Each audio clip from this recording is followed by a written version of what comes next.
This is Democracy Now! I'm Amy Goodman with Juan Gonzalez.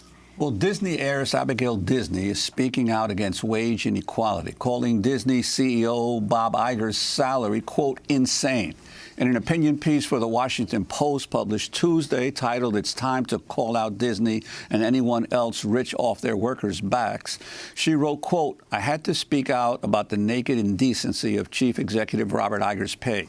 According to Equilar, Iger took home more than $65 million in 2018. That's 1,424 times the median pay of a Disney worker. To put that gap in context, in 1978, the average CEO made about 30 times a typical worker's salary. Since 1978, CEO pay has grown by 937%, while the pay of an average worker grew just 11.2%. This growth in inequality has affected every corner of American life." Those are the words of Abigail Disney. She went on to write, "At the pay levels we're talking about, an executive giving up half his bonus has zero effect on his quality of life. For the people at the bottom, it could mean a ticket out of poverty or debt. It could offer access to decent health care or an education for a child," she wrote. We spend the rest of the hour looking at inequality and the state of the economy with the Nobel Prize-winning economist Joseph Stiglitz, who served as chair of the Council of Economic Advisors under President Clinton. Joe Stiglitz is a professor at Columbia University, professor and chief economist for the Roosevelt Institute. His latest book is out this week, People, Power, and Profits, Progressive Capitalism for an Age of Discontent.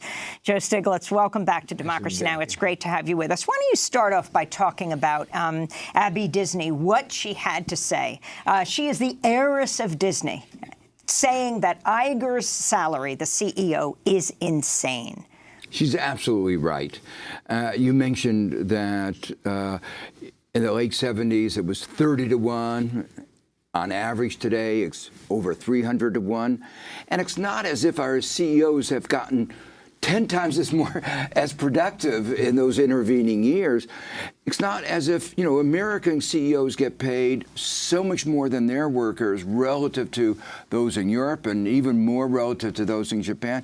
And it's not because our CEOs are that much more productive. It's because we have a real problem in our corporate governance laws, in our norms that allow them to take away that much money. And that money, she points that it could have gone to, made a very big difference to workers. That money could also have gone into investment. One of the striking things about the United States today is that while the rates of return are very, very high relative to what they've been in the past, the levels of investment have been low.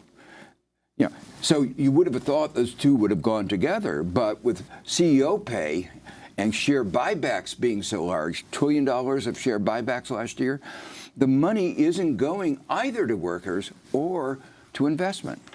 And then, of course, you have to add the taxation policy, which is gradually protecting wealth rather than trying to create a level playing field, whether it's with the elimination of the inheritance tax or the ending, effectively, of progressive taxation. That means that all that money that they get to keep as well, right? Yeah, this is a time where given the growth of inequality, you would have thought the natural response is to ramp up our progressivity of our tax system, and we've done just the opposite. The 2017 tax bill is a real illustration of that. It increased the tax rate on a majority of people in the second, third, and fourth quintile. In other words, the vast middle class, when the bill is fully implemented, will see higher tax rates in order to give a tax cut for billionaires.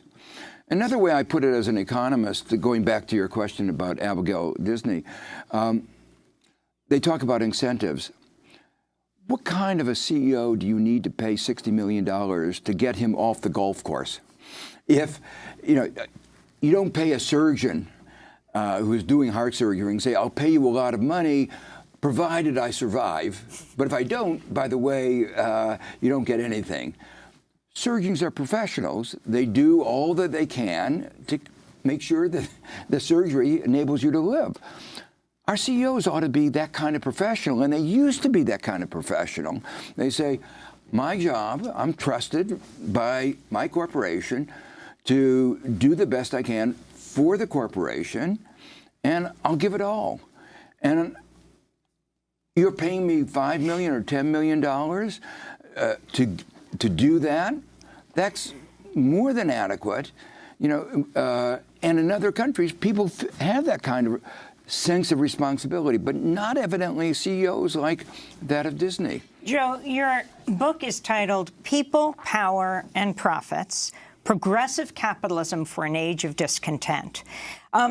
Should it be progressive capitalism or worker power? I mean, this is increasingly becoming the issue when you have the top candidates and most popular political figures like AOC, Alexandria Ocasio-Cortez, like Bernie Sanders, one of the top presidential contenders, proudly calling themselves democratic socialists. Yeah, so in those few words in the title, I try to pack an awful lot. So one of the things I wanted to say is that any modern economy, the market is going to have to play an important role. So that's why I wanted to use the word capitalism. But I wanted to signal that the form of capitalism that we've seen over the last 40 years has not been working for most people. And that's why I talk about people. We have to have progressive capitalism. We have to tame capitalism and redirect capitalism so it serves our society. People are not supposed to serve the economy. The economy is supposed to serve our people. The other word I talk about is power. Here, what I'm trying to capture is there's a real sense of powerlessness by a lot of Americans, powerlessness in the economy and powerlessness in our politics. It's because of the increased concentration of market power in our economy, the growth of those monopolies, tech monopolies, monopolies in so many sectors, which is one of the factors that have contributed to all this inequality. But there's also... Hasn't capitalism always done that? Not to the extent that it has. You can trace out the degree of monopoly power. And yes, it was terrible at the end of the 19th century, and that's why we passed antitrust laws. And they worked for a while. We broke up Standard Oil. We broke up a lot of the other big monopolies. And then around the middle of the 20th century, there was a set of ideas that were propagated by Milton Friedman, University of Chicago, that said the market is naturally competitive. Don't worry about market power. And that was basically giving a blank check to the formation of more monopolies. The idea that corporations will try to exert that kind of exploitation for market power is an old one. Adam Smith talked about it. He talked about this idea that the business leaders seldom get together, even for merriment, without getting a conspiracy against the general well-being. So he was aware of it, but that's why we passed laws to circumscribe it. And then we had this doctrine that say, don't worry about it. And now we see the consequences of not worrying about it, and it's reached new high peaks. I wanted to ask you about one section in your book where you've, and several of your articles, you've talked about China and what's the economic model of China. In your book, you say, for many of the billions in the developing world and emerging markets, China, using its distinctive, quote, socialist market economy with Chinese characteristics, has provided a dynamic alternative vision to that of America, whose standing suffered a major blow with the 2008 crisis.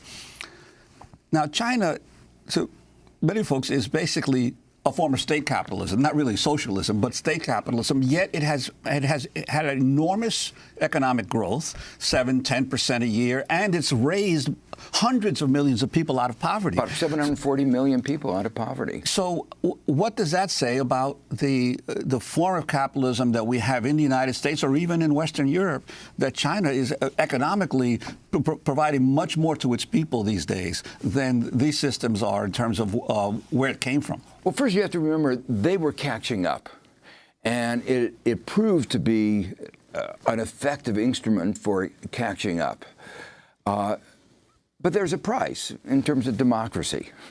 And I would have hoped that we would be a model showing that you can have a kind of capitalism that actually works for people, the kind of progressive capitalism that I've been talking about, that can deliver growth, but not just for the 1% or 1/10 of 1%, but for the majority of our citizens. But hasn't the exacerbation of inequality, I go back to the collapse of the Soviet Union and the Soviet bloc. There were competing systems back then, and Western capitalism had to at least provide some benefits to its workers to prevent them from going towards socialism. With the collapse of the Soviet Union and the Eastern European countries, not only were new markets opened up for capitalism, but there was no longer a need to give any sops to the working class as a result of the fact that there was no longer a competing system. I think you're absolutely right. And I think it's one of the forces that have undermined the way our economic system has worked. We haven't been challenged, to put it in a way. But we are being challenged now because so many people have done so poorly. And when you say we, you mean? The United States, we as a country, but also Western Europe. To put it, another way, in 1950s, we aspired to be the first middle-class society. And we talked about, education for all. We had infrastructure investment. We had a tax rate of at the top of 90%, and we had the fastest rate of growth that we've ever had. We have to break. When we come back, we want to ask you about how health care for all, how canceling of student debt, pre-K, how all of these issues can be financed under progressive capitalism, all the issues that are being put forward by a few of the Democratic candidates right now. Joe Stiglitz, Nobel Prize-winning economist with us. Stay with us.